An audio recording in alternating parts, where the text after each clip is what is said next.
The kingdoms of the post-flood world rose slowly, like memory returning after a long sleep.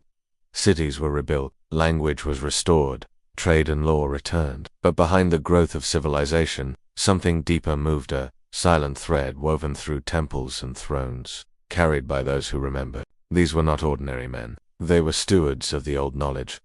And from them, the secret orders were born. The ancient Anunnaki had passed down more than technology. They left codes embedded in language, art, numbers, and symbols. To the untrained eye, a temple was just a place of worship, a pyramid just a tomb. But to the initiated, they were maps machines of memory and energy. As the millennia passed, this sacred knowledge was no longer openly taught. It became hidden, guarded by priesthoods, mystics, and lineages chosen not by chance, but by blood. The first of these secret keepers were the Sumerian scribes and temple astronomers, trained to watch the stars and read the signs. They recorded what few others could understand: orbital calendars, processions of equinoxes, solar alignments. These weren't just tools of agriculture, they were keys to time, reminders of when the gods would return. In Egypt, the priesthood of Thoth carried the Hermetic Kozan, inner science of the soul, sound, and structure. They built temples that sang with geometry and light. They trained adepts who could read the stars as one reads a book. This knowledge,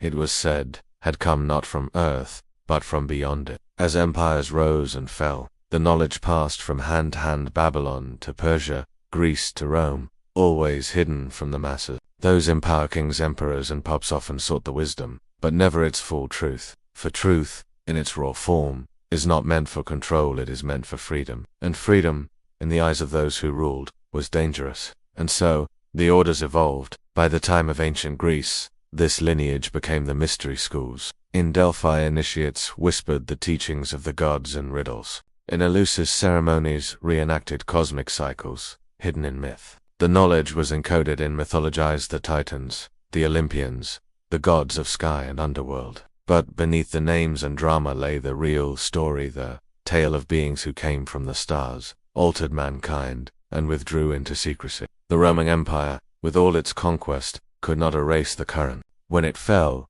the flame passed to the shadows. In the East, the temples of Solomon and Enochian traditions preserved a hidden science. In the West, knowledge slipped into cloaked hands: the Druids, the alchemists, the Then, in the age of cathedrals and kings, rose an order that would shape the next 1,000 years: the Knights Templar. Formed under the guise of protecting pilgrims to Jerusalem, the Templars quickly amassed wealth, knowledge, and secrecy. They were said to have discovered ancient scrolls beneath the Temple Mount, records from the time of Solomon, and older still. Within them were said to be star maps, sacred geometry, and writings that pointed not to a single god, but to gods who once ruled the earth. Their symbols, crosses, cubes, and dual pillars, were not inventions. They were inherited. The same sigils once carved into Anunnaki temples were now carved into Templar relics, cathedrals, and cryptic manuscripts. But power attracts fear. The Church, threatened by what the Templars knew, turned against them.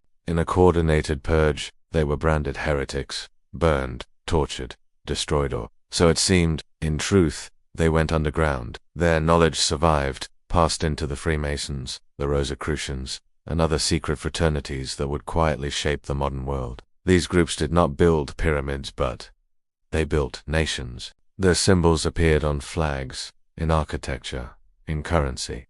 The all-seeing eye, the compass and square, the unfinished pyramid.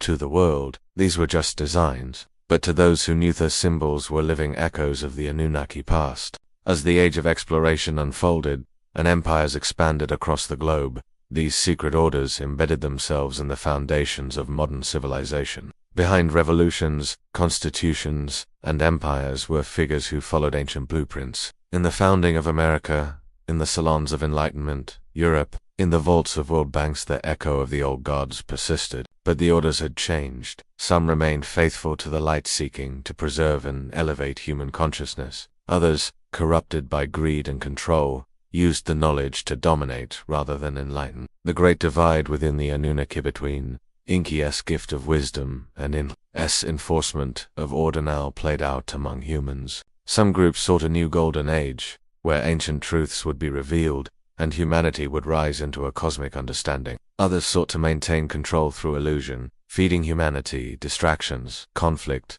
and division to ensure the sacred truth would remain hidden. Today, these orders still exist. They no longer wear robes or crowns. They wear suits. They run corporations. They guide education, media, and finance. Some act with noble intent, others in darkness. But all trace their knowledge back to the same source.